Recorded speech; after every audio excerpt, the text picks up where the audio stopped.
Alors le stress, c'est vrai, ça nous concerne tous. Chacun au cours de notre vie, on est amené à vivre des turbulences de différentes sources. Et bien sûr, les problèmes de santé durable sont une source qui est identifiable, importante. Ce stress, il peut nous perturber, bien entendu, nous amener à un certain nombre de souffrances. Alors, il ne devrait pas nous empêcher de nous épanouir, de vivre, de mettre en place des projets, d'avoir un intérêt. Le médecin concepteur, il y a déjà pratiquement un siècle, qui est Hans Selye, qui travaillant sur les hormones du stress, disait le stress c'est la vie, pour bien montrer que ce n'est pas, c'est quelque chose qui n'est pas pathologique en soi, mais qui nous accompagne. Et puis, il faut mettre en place, c'est vrai, on peut mettre en place des outils, c'est plus un éventail d'outils que je vais balayer. Il n'y a pas une technique de gestion du stress. Il y a des personnes qui vont me dire, je vois, moi je fais de l'activité physique, ça me fait beaucoup de bien, ou je fais de la relaxation, ou je vais nager, ou je médite. On va voir un petit peu plutôt un éventail de différentes techniques. Il y a beaucoup de bon sens. Après, il y a bien sûr un peu d'outils qui sont issus d'un courant de psychothérapie, qui sont les thérapies comportementales, cognitives et émotionnelles, et qui ont permis à la fois de modéliser ce type de pratique de gestion du stress, et puis de les évaluer. Et voilà, aujourd'hui, voilà, c'est plus difficile de faire des évaluations sur des approches, on va dire, humaines, psychologiques, qu'avec des médicaments, mais on a beaucoup d'arguments scientifiques pour dire que la gestion du stress améliore le stress perçu, l'anxiété, améliore l'humeur et puis globalement la qualité de vie et le bien-être. Et donc c'est ce que je vais essayer de voir avec vous. Alors très rapidement, voilà le stress. Donc c'est une réaction normale. Ce qu'il faut voir, et ça va être un bon point de départ pour travailler son stress, c'est que le stress, il y a des sources différentes. Je l'ai dit, de la santé en est une, mais il y a le travail également, il y a la vie familiale, les violences, les incivilités. Il y a aujourd'hui dans la vie moderne énormément de sources de stress et ils s'expriment à différents niveaux. Là, on dit souvent le repérage au niveau du corps, du mental. C'est pas toujours facile de se dire qu'on est stressé. Un certain nombre de personnes qui viennent me voir me disent avant de discuter avec vous, c'est vrai, je me sentais mal, j'étais fatigué, mais je ne sentais pas que j'étais stressé ou je ne mettais pas un mot ou une compréhension sur le lien entre un facteur extérieur et mon état. Alors, parfois, et c'est vrai que quand on dit le stress c'est la vie, c'est qu'il peut y avoir des éléments, on va dire, positifs. Il y a aussi des personnalités qui fonctionnent un peu au stress, à l'activité, donc je ne sais pas s'il y a des éléments positifs, mais en tout cas, il y a des conséquences qui peuvent être négatives lorsqu'il y a lorsque le stress dépasse justement toutes nos capacités d'adaptation et sur la santé, sur notre bien-être. Donc on peut, ça c'est le message, c'est le message principal que je délivre en début de mon intervention, c'est qu'on peut mieux identifier le stress et apprendre à mieux le maîtriser. Ça, chacun d'entre nous peut, on ne peut pas gommer complètement, bien entendu, les souffrances et le stress, mais on peut arriver à mieux le maîtriser. Très très rapidement, on connaît mieux la mécanique. J'ai fait un dessin très très simple. J'ai choisi un diaporama qui est, j'espère, parlant, plus qu'un diaporama très scientifique. Mais bien sûr, on reçoit des messages. Le grand débat, aujourd'hui c'est la journée de philo du bac, le grand débat entre le corps et l'esprit. Aujourd'hui en neurosciences, on sait qu'il y a une interaction bidirectionnelle entre le cerveau et le corps. Ça veut dire que le cerveau envoie des messages, bien entendu on perçoit une nouvelle, une mauvaise nouvelle, un bruit, une menace, un proche qui n'est pas rentré, etc. Et on va traiter cette information avec le cerveau et très rapidement, on va avoir une réponse au niveau du corps, où là, il y a une mécanique très, très complexe, où beaucoup de systèmes sont en jeu. Il y a les hormones, bien entendu, ça c'est presque historiquement, on sait que le stress, c'est des sécrétions de cortisol, et d'adrénaline, et de noradrénaline, mais on a aussi beaucoup de systèmes immunitaires qui sont mis en place, on va dire, je dirais, il y a perturbé, mais en fait, c'est aussi une capacité d'adaptation que nous avons. Puis il y a des choses qui sont assez intéressantes qu'on a montrées, on va dire, ces dernières décennies. C'est que, par exemple, si vous êtes en voiture et puis que vous devez donner un coup de frein et que vous avez le cœur qui s'emballe un peu, eh ben, ce message du cœur va être intégré au niveau du cerveau parce qu'il y a des neurones qui vont remonter au niveau du système nerveux central. Et de la même façon, une sécrétion d'hormones au cours d'un stress important, ça a été étudié dans le stress post-traumatique, laisse des traces au niveau du cerveau. Les hormones repassent la barrière hémato-encéphalique et puis laissent des traces qui vont moduler également notre réaction au stress. Donc ça, on connaît aujourd'hui, et puis bon, il y a plein de systèmes, le microbiote, l'inflammation également, voilà des sujets récents qui montrent que dans le stress, un très très grand nombre de systèmes biologiques, de neuromédiateurs sont impliqués et que ce domaine des neurosciences, bon, il ne nous apporte pas forcément des réponses thérapeutiques, mais bon, il nous aide également à mieux comprendre. Dernier point, vous savez, comme on dit un peu de façon très schématique, hein, qu'il y a deux cerveaux. Hein, il y a le cerveau le plus récent, hein, qui est le cerveau cortical, le néocortex, qui nous aide à planifier, à analyser, et puis le cerveau plus reptilien, on va dire, qui est représenté par une structure bilatérale au niveau du lobe temporal, qui est l'amygdale et qui est le carrefour émotionnel.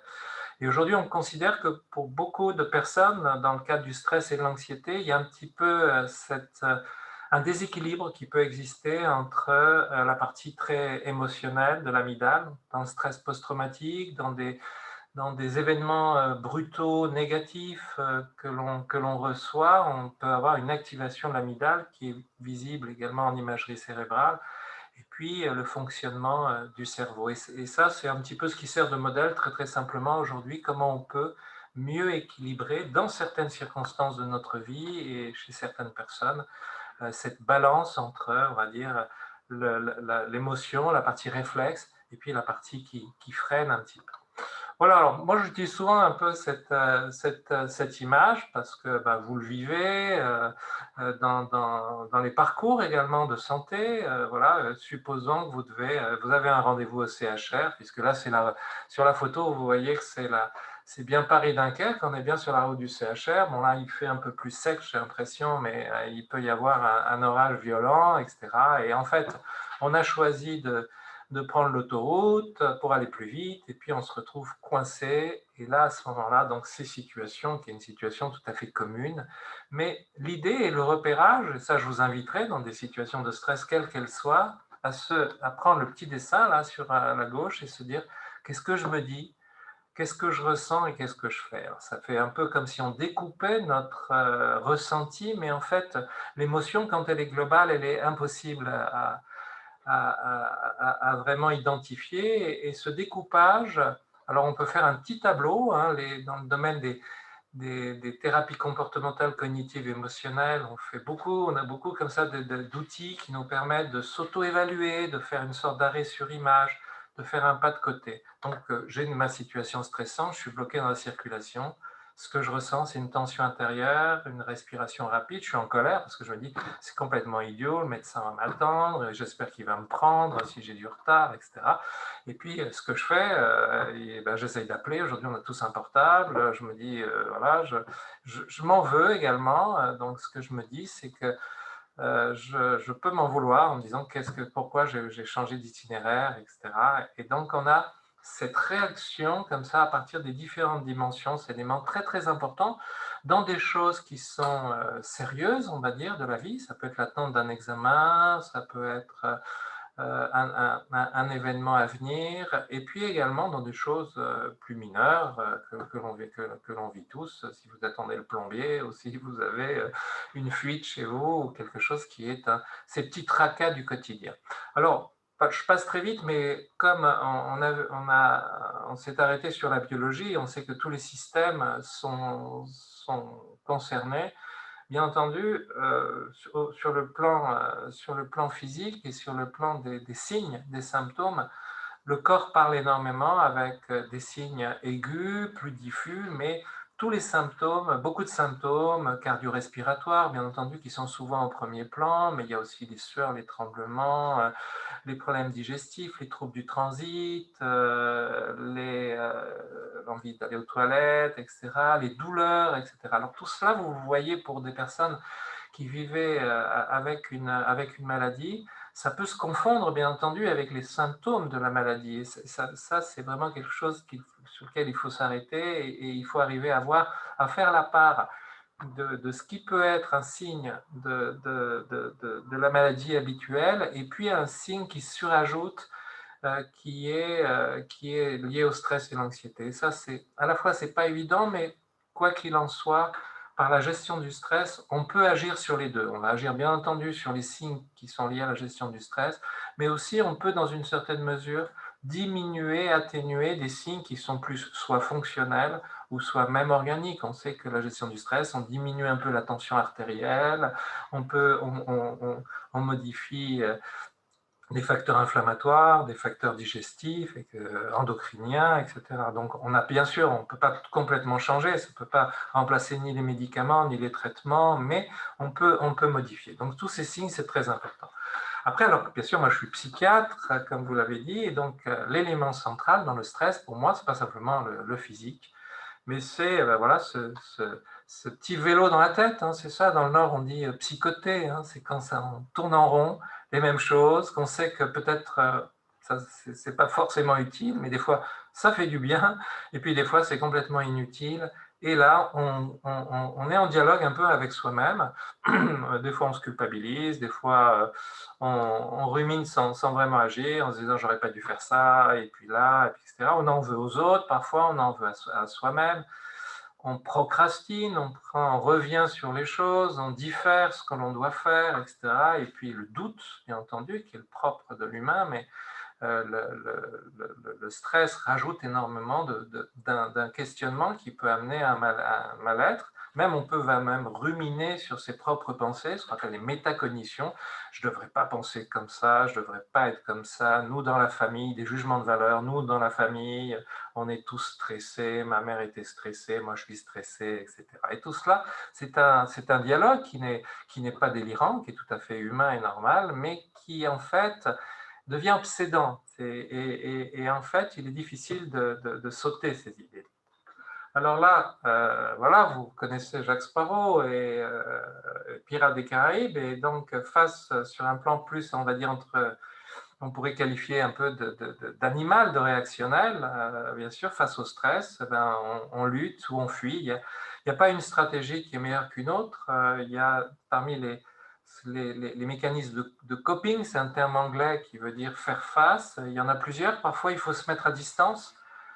Même le déni, parfois, enfin, la mise à distance, elle fait du bien pendant quelques instants. Si j'ai une mauvaise nouvelle ce week-end et puis ça me gâche tout mon week-end, parfois il faut mettre un petit peu à distance, et puis parfois il faut aller consulter,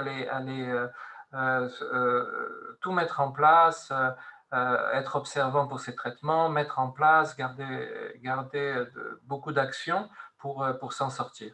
Donc ça, c'est bien entendu, face au stress, il y a un mouvement qui va se faire, qui peut être un mouvement parfois de protection, et puis qui peut être un mouvement de lutte, on va dire, ou en tout cas de résolution de problèmes. Voilà, alors parfois les comportements, on est inhibé, on a peur d'échouer, on a peur même d'avoir des nouvelles, de se projeter, et tout ça nous amène à modifier un peu nos comportements, à nous énerver, et à demander parfois aux autres d'être réassurés. Qu'est-ce que vous en pensez, docteur, ou Voilà, on a besoin d'être réassuré et c'est bien entendu des comportements, ces comportements de réassurance, d'aller voir sur Internet, voilà, dans les associations. C'est vrai qu'il y a, voilà, on partage beaucoup ce qu'on a vécu, on essaye de rassurer et d'aider un peu les autres. Quelque chose sur lequel je n'interviendrai pas trop, mais qui est très très important, c'est que bah, la personnalité, on est fait en fait de différentes dimensions. On contrôle un peu, on est tous sensibles, on est tous un peu obsessionnels, un peu hyperactifs. Et quand on est face à l'adversité, on peut être amené à appuyer sur un trait. C'est-à-dire que la personne qui a tendance à tout vouloir maîtriser et qui voit qui ressent qu'elle est dans une période très très difficile, peut avoir, au lieu de lâcher prise, tendance à maîtriser, à contrôler. Ça, c'est vraiment un élément, il faut faire attention à voir, surtout moi ce que je dis, qu'est-ce qui est utile pour vous, qu'est-ce qui va vous apporter quelque chose, à la fois dans votre mieux-être, mais aussi parfois face à la résolution de problèmes. C'est-à-dire que si on n'a pas la solution au problème pendant les 7 premiers jours, à quoi bon s'agiter, etc.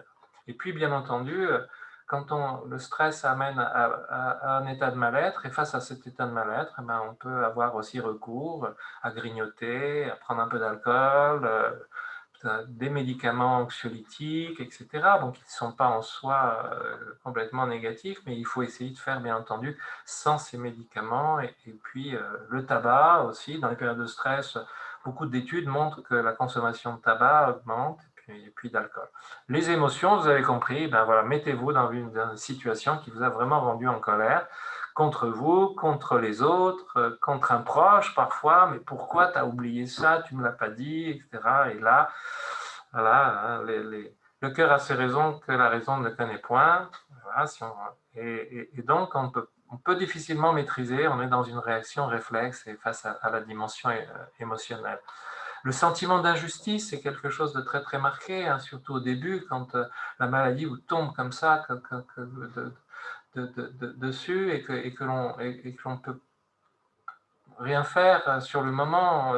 Et donc là, à ce moment-là, il y a bien sûr la peur du lendemain, il y a beaucoup d'émotions, c'est évident qui jalonnent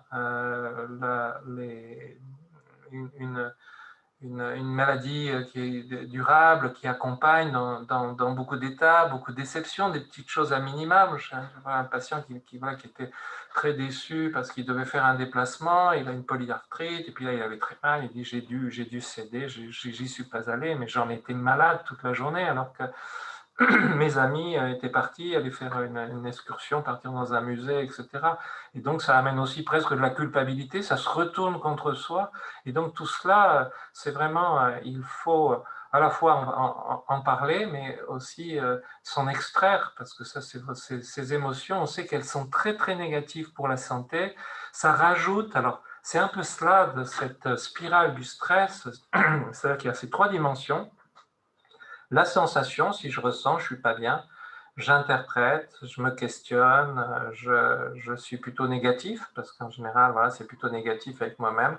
Ça génère de nouvelles émotions, et c'est cela qui fait aussi que le stress est un problème, on va dire, un peu durable et chronique, qui se surajoute à toutes nos difficultés. Et l'émotion de stress, c'est très très difficile à interrompre comme cela, mais en revanche, si on prend conscience qu'il y a ces trois dimensions qui s'auto-alimentent, on peut essayer déjà de faire comme une porte d'entrée, de rentrer par, eh bien on va le voir, par le corps, par le mental. Alors voilà, le mauvais stress et les effets négatifs du stress, je pense que vous serez d'accord avec moi. On a évoqué la fatigue comme un signe, la fatigue physique, mais aussi la fatigue mentale, la démotivation pour aller travailler, pour les mauvaises relations avec les autres, on est plus agacé, etc., une insatisfaction de soi-même, et puis l'impact négatif pour la santé. La gestion du stress, tout le monde ne peut pas faire de la gestion du stress, mais quand on a rencontré un problème de santé, il est très utile de faire de la gestion du stress, parce qu'on sait aujourd'hui donc que ces décharges hormonales, eh bien, elles ont un impact, elles ont des signes physiques, mais elles ont aussi un impact négatif sur, on va dire, un organisme, là je laisserai bien sûr mes confrères et consoeurs et mes collègues intervenir, ce n'est pas mon domaine, mais on a, et surtout à certains moments, un organisme fragilisé, un peu instable. On parle également des crises, du Covid et tout ça. Donc tout ça nous crée une instabilité et le stress va vraiment là être très très délétère, très très négatif, parce qu'il va rencontrer un organisme qui n'aura pas toutes ses défenses. Et donc c'est là où, on le sait, il y a aussi beaucoup d'études qui montrent que dans les périodes de stress, il peut y avoir plus d'infections, plus même de pathologies communes comme l'herpès, comme la grippe, comme des rhumes, etc. Parce que notre organisme, il se défend moins bien. Donc, globalement, c'est vrai que le stress peut aggraver, peut amener des complications bon, ça a été étudié, les maladies cardiaques, toutes les maladies inflammatoires, les maladies cancéreuses, pratiquement toutes les pathologies, ça c'est les domaines où il y a eu le plus d'études. Donc ça c'est très important lorsqu'on se sait, je dirais, qu'on peut être fragilisé au niveau de l'organisme, de maintenir et de garder justement un équilibre qui sera équivalent peut-être à d'autres personnes qui n'ont pas la maladie, mais par le maintien et la gestion du stress. Et bien sûr, le stress amène de l'anxiété, une baisse de morale, affecte le bien-être. Et là, pas mal d'études ont montré qu'un état dépressif aussi modifie la biologie, la physiologie. Et donc, voilà, il y a un effet direct, on va dire, du stress. On sait aujourd'hui que le stress même intervient dans l'épigénétique. Hein, il peut révéler un certain nombre de pathologies sans aller directement à l'intérieur du génome, mais par l'environnement, où il agit sur tous les systèmes de façon directe, mais aussi par l'effet négatif sur le psychisme. Alors, qu'est-ce que je peux faire? Voilà, donc là, je ne veux pas vous saper le moral, hein, au contraire, hein, on peut faire quelque chose et on peut soigner le stress, c'est un peu le mot d'ordre, c'est soigner le stress. Par soi-même en premier. Ce sont des techniques qui sont très très simples, de bon sens, il faut juste pratiquer un petit peu. Alors voilà, voilà, et pour sauter la barre et arriver. Alors voilà, il y a ces différentes dimensions, cette spirale du stress, donc il y a réduire les tensions, travailler sur le mental, changer un certain nombre d'habitudes de réflexes, et puis développer aussi des croyances. Ça, c'est quelque chose donc que j'ai déjà abordé, mais le repérage quand je suis stressé de qu'est-ce que je ressens. Moi, souvent, quand quelqu'un me dit « Ah, voilà, j'étais là, très énervé, vous ne savez pas ce qu'il m'a dit, etc. J'étais très déçu, etc. » Parfois, il est difficile de modifier ce qui s'est passé. On aimerait pouvoir avoir une baguette magique et empêcher le stress, mais je demande aux personnes « Vous l'avez ressenti où ?» Et ça, c'est très très important d'avoir un repérage. C'est la sensation qui amène également à la compréhension de son ressenti émotionnel. Quand on est dans l'émotion, on ne comprend pas, on est en colère, on est une espèce de boule de colère ou de sentiment d'injustice, etc. Si je pars par la sensation, je vais pouvoir faire cet arrêt sur image et mieux agir. Il y a une phrase de Stendhal que je rapporte comme cela un peu de mémoire, mais qui a beaucoup voyagé en Italie, et qui dit, voilà, plus que toutes ces villes où je suis allé avec ces endroits merveilleux, ce sont les sensations que me firent ces endroits, c'est-à-dire presque garder en soi, dans sa mémoire émotionnelle, les sensations. Et ça, c'est un élément très, très important. Alors, je vais passer assez rapidement parce qu'il faudrait, voilà, et puis il faudrait explorer cela de façon plus longue. Et puis, certains d'entre vous font pratiquent ces techniques, mais les techniques de relaxation, ce sont vraiment, je dirais, le premier outil, les approches relaxantes qu'on a peut-être un peu négligé dans le monde médical. Moi, je me souviens quand j'étais interne, je me suis intéressé à toutes ces techniques, et puis on me disait, mais vous allez faire, voilà, faire de la recherche, etc. Pourquoi vous allez faire de la relaxation? Les gens ne comprenaient pas ce que ça, à la fois ça pouvait apporter, et puis c'est une façon d'être, et c'est quelque chose qui, moi, m'a beaucoup apporté. Alors, dans les relaxations, en fait, il y a beaucoup de méthodes et différentes techniques. C'est ça qu'il faut voir. J'ai une dame qui me dit « Ah, vous savez, docteur, moi, j'ai tout fait, et voilà, j'arrive pas à me détendre, ça m'énerve. Mon mari me dit « Détends-toi, j'y arrive pas, etc. » Alors, il y a des techniques qui vont correspondre à certaines personnes, à certains problèmes, et puis d'autres, voilà. Il faut trouver un petit peu, il y a des choses qui sont simples, qui sont plus superficielles, il y en a d'autres qui nécessitent de lâcher prise, rien que fermer les yeux. Il y a des personnes pour qui fermer les yeux, c'est déjà agaçant, c'est quelque chose où il y a comme une résistance. Dans le stress, quand on est stressé, quand on est anxieux, parfois le fait de se focaliser sur ces symptômes est quelque chose de très désagréable. Quoi qu'il en soit, voilà, depuis, on vient de faire un bouquin pour les thérapeutes, là, sur les techniques de relaxation et de méditation, depuis on va dire depuis un siècle, hein, depuis le début de la psychothérapie, il y a énormément de méthodes différentes. Et puis, on pourrait extraire des méthodes de base. La respiration va être l'élément central, mais aussi la détente du corps, faire des exercices en mouvement, l'autosuggestion, la suggestion, la visualisation mentale. Et tout cela, bien entendu, a beaucoup d'effets. C'est difficile à prouver, mais en tout cas, on sait que ces techniques de relaxation, elles sont, parce que les protocoles sont très différents parfois, et les techniques sont assez mixtes, comme la sophrologie, où il y a beaucoup d'outils différents qui sont utilisés un peu en même temps, mais sinon, on diminue les effets physiologiques, on agit sur toute la fonctionnalité et puis la récupération, et ça permet. Alors, la respiration, hein, ça c'est l'élément. Si je vous demande pendant quelques secondes eh ben, de respirer lentement, alors voilà, pour les personnes qui sont habituées même à faire de l'activité physique ou de la danse ou des étirements, c'est assez facile à respirer lentement par le ventre et ça apporte un apaisement. Alors pour certaines personnes, déjà, je dis, j'arrive pas à respirer par le ventre. Pas de problème. Elles peuvent respirer tout à fait par la partie la plus haute. Mais là, on est dans une respiration dite contrôlée.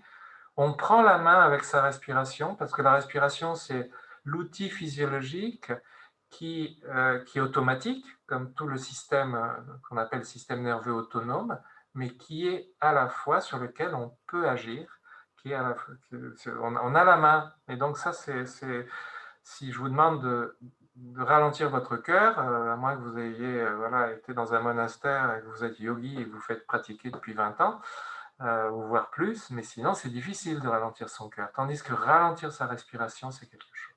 Après, et donc, des outils plus subjectifs, rien que de penser à un bon moment, penser à une image, à un endroit hein, que l'on aime, voir les couleurs, on va puiser souvent dans le répertoire de la personne. C'est complètement absurde de dire à quelqu'un fermez les yeux et puis imaginez que vous êtes en bord de mer. Si la personne elle aime la marche en montagne, si elle aime plutôt la campagne, etc.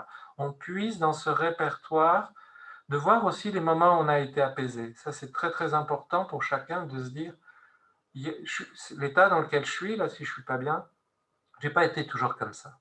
Et donc, le fait qu'on puisse ouvrir une véritable fenêtre, relâcher les tensions, donc là aussi, il y a des techniques qui sont axées en périphérie, et puis d'autres voilà, qui vont plus amener une suggestion, une protection, comme une bulle à l'intérieur de soi. Et puis voilà, je vous ai mis le chat, parce que c'est vrai que le chat est un bon animal de compagnie, et puis c'est vraiment un peu un animal anti-stress. Enfin, ça, c'est la posture du chat. Alors, sans faire la posture du chat, mais des étirements très simples. Beaucoup de mes patients me disent, voilà, je fais 5-10 minutes d'étirement le matin, le soir, etc., sans jamais forcer, hein. C'est le principe du yoga, l'effort juste. Mais là, pour certaines personnes, l'induction de l'état de détente est plus facile dans un mouvement un petit peu rythmé, on va dire. Alors, vous savez, il y a le Tai Chi Chuan hein, ou le Qigong qui est voilà, avec des figures qui sont circulaires, lentes, un peu gracieuses. Bon, le yoga qui implique plus des enchaînements et des postures, mais on peut tout à fait, ce sont des choses très simples et on peut tout à fait faire du yoga pour les nuls, et c'est-à-dire ce sont des étirements conscients. Il faut juste travailler sur la respiration et ça se fait très bien par soi-même. Alors le corps, oui, mais le mental, et ça on le sait depuis les Grecs, que voilà, avant le soin du corps et des richesses, il y a l'autre soin, c'est celui de l'âme et de son perfectionnement. Alors c'est vrai quand on est soucieux, hein, vous voyez là vous reconnaissez Jean-Pierre Bacry, il est à la noce, il a voilà, le petit chapeau en papier, etc. Mais on sent très bien, on voit très bien qu'il est soucieux, qu'il est préoccupé, qu'il se ronge les ongles, qu'il fume, etc. Il est embarqué, et c'est ça qu'il faut bien comprendre dans cette mécanique interne. Il est embarqué, et quand vous avez des pensées négatives, obligatoirement, vous avez des sentiments et des émotions qui sont négatives. Alors là, bien sûr, je pense que tout le monde, chacun d'entre nous est d'accord avec ça. Donc là, il y a un peu de bon sens, on va dire, qui va consister à dire à quoi ça sert. On est là à la noce, ou on est au mariage de ma cousine ou d'un de mes enfants, et puis je suis en train de penser, je sais pas moi, à ma retraite ou à quelque chose qui ne va pas, ou voilà, etc. Et donc là, il y a bien entendu, on peut, même dans les problèmes de santé, parfois on exagère, on amplifie, on se laisse embarquer parce qu'à la fois on a peur, et puis on part sur des choses, même si les médecins nous disent, bon, non, là vous faites trop de soucis, mais on voit le pire, on exagère, donc c'est les consignes un petit peu qu'on pourrait dire, c'est pas généralisé, c'est pas parce qu'on a eu un problème, que ça s'est mal passé, un traitement par exemple, que ça se passera mal, ça on généralise, il n'y a pas de loi, de règles qui font que ça va se... alors, pas que ça va se passer bien non plus, mais il y a quelque chose d'aléatoire, faire des associations erronées, et puis les ruminations, c'est aussi le temps que l'on passe à ruminer. C'est-à-dire que la rumination est tout à fait normale. Les états d'âme, on est des roseaux pensants, on est, bien entendu, on a des souvenirs, on a des perceptions, on a des inquiétudes, on a de la nostalgie, on pense à plein de choses. On a aussi des espoirs et des choses positives, mais c'est lorsque je rumine de façon négative, de façon très, très constante, et que ça envahit. Et donc voilà, là j'ai pris un autre exemple qui est par exemple voilà, vous parliez aussi pour les médecins du Covid, de la surcharge de travail, des difficultés de faire tout à distance, etc. Et puis, on peut aussi avoir des pensées stressantes. L'idée de cette gymnastique mentale, hein, alors on peut critiquer, on peut dire, bah oui, c'est un petit peu la méthode Coué, là, hein, c'est d'essayer de se raisonner un peu, de se dire, si demain je vois que j'ai plein de choses à faire, que j'ai plein de soucis, que en fait ça m'est déjà arrivé, que je peux m'organiser, que je peux agir, etc. Alors, c'est pas si facile, et c'est clair qu'on peut dire, ben oui, si c'est ça, oui, je comprends bien, mais voilà, moi j'essaye, mais je n'y arrive pas, hein. J'essaye de me raisonner, mais je n'y arrive pas, parce que ça, c'est un psychologue qui s'appelle Daniel Wegner, voilà, qui s'est intéressé à ce point, et qui dit que, voilà, que si on veut faire disparaître absolument une idée, c'est-à-dire dire je ne pense pas à ça, je ne veux pas me soucier, je ne veux pas penser qu'il peut y avoir un retard, qu'il peut y avoir quelque chose, est-ce que ça va bien se passer, eh ben, en fait, ça amène à l'idée presque à stagner et ne pas partir. Alors, il fait avec ses étudiants un petit exercice, il leur dit, fermez les yeux, je vous invite, fermez les yeux et ne pensez pas à un ours blanc. Et bien entendu, vous avez compris que chercher à enlever l'idée de sa tête, ça amène à ce qu'elle se maintienne. C'est-à-dire que si vous avez vu cet ours blanc, qui est voilà, une sculpture de Pompon, elle doit être au musée de la piscine à Roubaix, eh ben je pense quelque part, où j'ai une représentation dans mon esprit. Alors, mettre de la distance, ça c'est parfois bien utile de mettre de la distance, de se mettre, comme on dit, en position méta, ou prendre de la hauteur, c'est-à-dire de ne pas coller, de ne pas fusionner avec ses pensées négatives.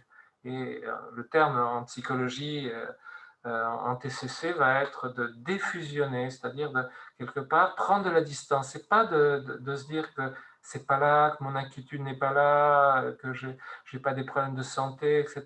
Mais c'est de ne pas être collé complètement, suivre toutes mes pensées. Si je me dis, bah mince, là j'ai mal partout, bah je sors pas, ou ça sert à rien, la conférence ça va rien m'apprendre, etc. Là je fusionne vraiment dans quelque chose, dans la pensée, avec quelque chose qui est négatif. Et donc l'idée, et ce qui est un autre outil, on va dire, je balaye les outils, c'est d'essayer de se ramener au moment présent. Alors c'est pas le moment présent, c'est un leurre, hein, parce que là, les philosophes européens du XVIIe siècle, ils disent que dès le moment présent, dès qu'on veut l'attraper, il a déjà fui obligatoirement. Il n'est pas le moment présent, il est impalpable. Mais voilà, un proverbe oriental nous dit que ce qui est passé a fui, ce qu'on espère, c'est-à-dire le futur, n'est pas là encore, mais le présent est à nous. Alors, l'idée, c'est de prêter attention à vraiment ce que l'on fait. Alors, parfois, ça peut faire un peu sourire, je comprends bien, quand on dit de privilégier, par exemple, sa tâche, la tâche qu'on est en train de faire. Parce qu'on est dans un monde où on est en zapping permanent et ça nous sert bien. C'est-à-dire, voilà, je suis sûr que mes collègues, ils sont là, ils écoutent, mais s'il y a, bien entendu, quelqu'un qui vient en parler, une urgence ou un mail ou quelque chose, où ils pensent à quelque chose pour ne pas oublier, tout ça, on est en zapping, on ne peut pas avoir prêté attention à plusieurs choses en même temps, donc on est obligé de zapper. Et l'idée, c'est un exercice, c'est pas complètement, c'est pas un état stable, c'est un état complètement instable, c'est une flexibilité, c'est d'apprendre en fait à ce que nous avons un peu perdu, à nous ramener sur le moment présent, sur ce que nous vivons. On pourrait presque considérer que là, vous m'écoutez, vous êtes là, assis, allongé, debout, et probablement assis confortablement, et que la chose la plus importante que vous êtes en train de faire, qui est dans vos vies, vous avez des projets, des rendez-vous après, etc., c'est le simple fait d'être là, de respirer, de m'écouter, mais surtout d'être présent à ce que vous êtes là, comme une sorte d'interruption. Et ça, on a perdu cela. Donc ça vient, bien entendu, il y a eu tout un courant dont vous avez certainement entendu parler, qui vient des États-Unis, qui s'appelle la mindfulness, qui a été traduit par pleine conscience. Hein. Il y a déjà bien longtemps un moine vietnamien qui s'appelle Thich Nhat Hanh, qui a été aux États-Unis, qui a fui le Vietnam, qui est aux États-Unis et qui est venu en France, a traduit ce terme de mindfulness par pleine conscience. Et alors un chercheur, parce que c'est ni un médecin ni un psychiatre, mais un chercheur américain, John Kabat-Zinn, a défini cela comme une intention dans une ouverture d'esprit de prêter attention à ce que nous faisons, sans jugement. Ça peut pas nous paraître complètement absurde, hein, comme je vous l'ai dit, c'est-à-dire, bon, vous pensez, alors c'est pas dans le surréalisme, mais vous pensez au tableau de Magritte, ceci n'est pas une pipe, vous connaissez hein, ce tableau, c'est de regarder quelque chose mais sa forme, sa couleur, sans forcément faire appel à toute notre connaissance, à nos souvenirs, à tout ce que l'on sait, etc. Et se ramener vraiment à revisiter l'expérience. On fait des petits exercices, et vous pouvez le faire, qui est de prendre une gorgée d'eau, qui est de prendre une bouchée de pain, de gâteau, etc. Et en fait, plus d'être attentif au mouvement de votre mâchoire, au premier contact avec la langue, avec ce que vous ressentez, etc. Alors, ce n'est pas une solution, c'est une pratique, c'est un exercice qu'il faut répéter pour nous amener à justement nous extraire de ces pensées négatives. C'est une autre façon. Il y a le raisonnement qu'on a vu tout à l'heure et il y a la mise à distance. Alors ça vient, hein, Kabat-Zinn, il est influencé par le Vipassana, qui est la méditation de Bouddha, un peu le zen, et le yoga, qui est aussi une forme, le yoga est une forme de méditation, certainement la plus ancienne. Le Hatha Yoga est très très récent. Mais donc l'idée, c'est que la douleur est inévitable, c'est que notre vie, elle est faite de douleur et que ce n'est pas quelque chose contre lequel on peut complètement lutter, ça vient comme ça, et qu'elle prend racine en fait dans nos émotions, dans nos ressentis et dans nos attitudes mentales de façon négative. Et que le remède, une partie du remède, quand on peut et à certains moments, c'est de se détacher de cette souffrance et d'observer ce que nous pensons, ce que nous sommes en train de nous dire à nous-mêmes, qui parfois est complètement négatif. Vous voyez, des fois, on est découragé. Quand on est découragé, on est là, on psychote, on est en train de se dire plein de choses complètement négatives. Si on a réussi sa vie, si en fait on n'est pas déçu, si les gens vous aiment, vos proches, si on ceci, etc. Et donc là, cette pratique, cet entraînement, donc là c'est méditation. Alors, vous voyez que méditation, ben, voilà, c'est accessible à tous parce que c'est une forme de méditation qui est dite laïque, qui n'implique pas de croyance, mais qui est plus technique, je dirais, et qui est en fait une pratique attentionnelle. L'exercice de base, c'est ramener votre attention sur vos pieds. là. Maintenant, vous êtes, j'imagine que vos pieds sont posés sur le sol, vous aviez des pieds, mais tout à l'heure, mais vous ne les sentiez pas. Et bien maintenant, je vous demande de prêter attention à vos pieds. Et puis de la même façon, comme un projecteur qu'on fixerait sur ses pieds, on remonte ce rond de lumière, ce projecteur, et puis c'est l'exercice de base qui est la respiration, qui est simplement respirer, simplement prendre conscience de l'air qui rentre et qui sort par nos narines. Donc tout cela, ça amène à une régulation physiologique. Et puis, alors, voilà, ce sont des pratiques, on va dire, extrêmement orientales et dans ce type de méditation, mais le principe, Bouddha, c'est à peu près 5 siècles avant Jésus-Christ, mais les stoïciens, c'est exactement la même période. Donc, dans notre culture gréco-judéo-chrétienne, on a Épictète, un des grands stoïciens, qui était un esclave qui a été affranchi. Et voilà, cette célèbre phrase, souviens-toi que ce qui te cause du tort, c'est pas qu'on t'insulte, parce qu'il avait été battu, il était à moitié infirme, ou qu'on te frappe, mais l'opinion que tu as qu'on te fait du tort. Si quelqu'un t'a mis en colère, sache que c'est ton propre jugement, le responsable de ta colère. Essaie de ne pas céder à la violence de l'imagination, car une fois que tu auras examiné la chose, tu seras plus facilement maître de toi. On va dire que la position stoïcienne, c'est qu'il y a deux choses dans le stress, on pourrait dire. Il y a les choses sur lesquelles je peux agir et les choses sur lesquelles je ne peux pas agir. Et souvent, il y a des éléments de la maladie, il y a des éléments même de la vie familiale, si votre conjoint s'en va, ou si on a des problèmes, on a un accident, etc., où on peut vraiment, notre marge d'action, elle est très faible. Et puis par contre, sur nous, sur ce qu'on ressent, sur nos émotions et notre représentation, ça c'est quelque chose d'important. Et ça nous amène à l'acceptation. Alors attention, ce terme acceptation, c'est acceptation sur un plan psychologique, hein, et des thérapies dites cognitivo-émotionnelles, les TCCE, et de ce qu'on appelle la troisième vague. C'est-à-dire que accepter, c'est pas se résigner, c'est pas dire c'est bien, je me soumets, etc.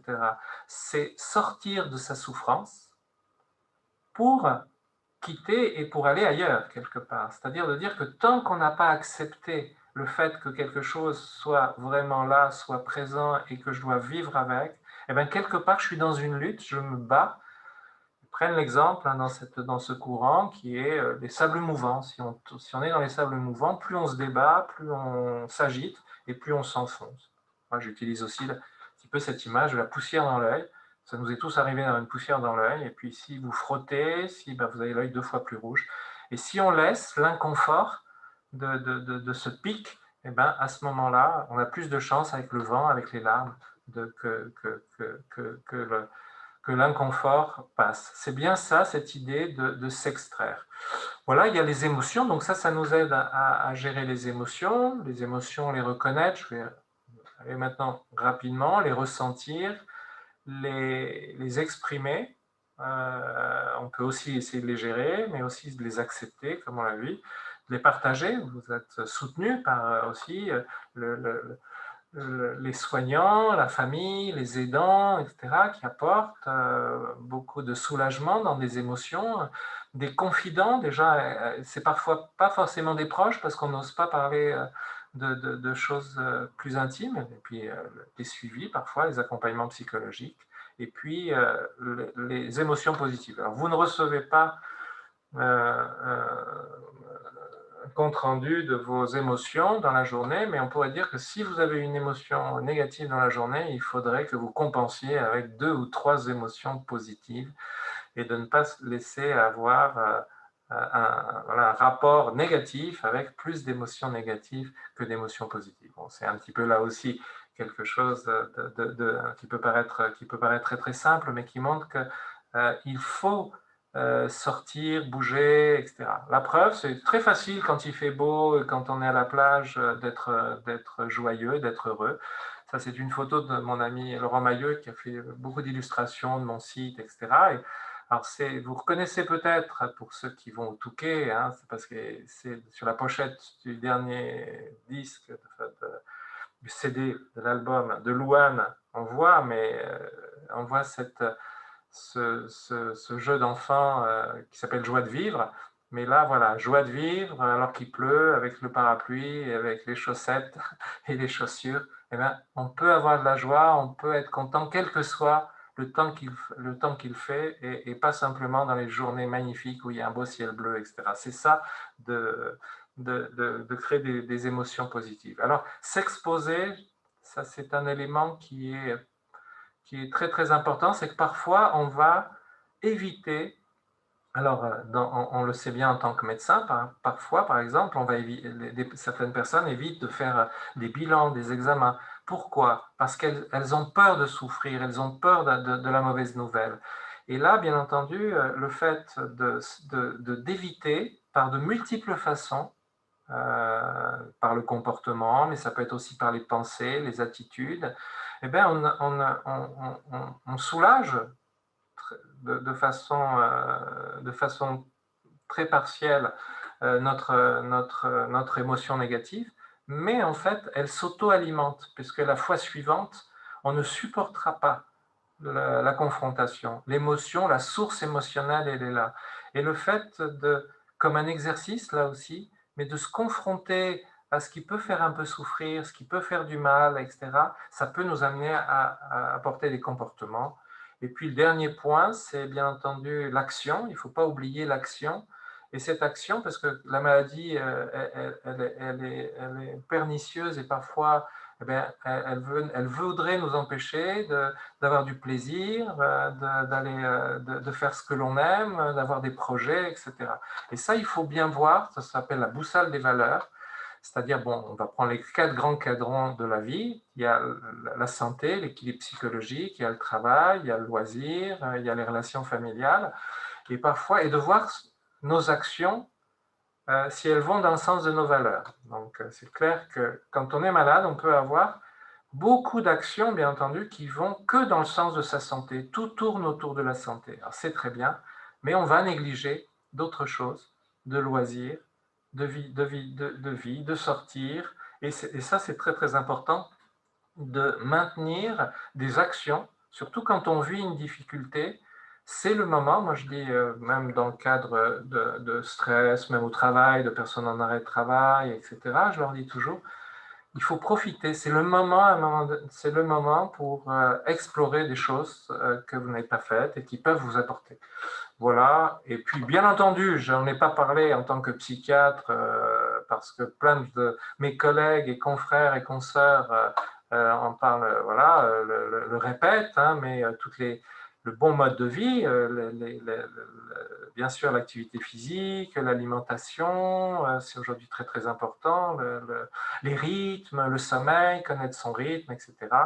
Et on peut, par un peu tout cet éventail, arriver à moins consommer cette énergie un peu vitale, ne pas se la faire voler par la maladie, on peut être moins tendu, moins en alerte, et puis être plus efficace, plus épanoui. C'est ça la gestion du stress, et voilà. Je vous ai mis pour la pratique un peu ces 2 ouvrages, je vous dis Soigner le stress par soi-même, qui sont anciens mais qui restent d'actualité parce que c'est un sujet un petit peu indémodable sur le stress et l'anxiété, les techniques que j'ai abordées, et puis plus voilà, mental, comportemental, et plus l'approche du corps. Voilà.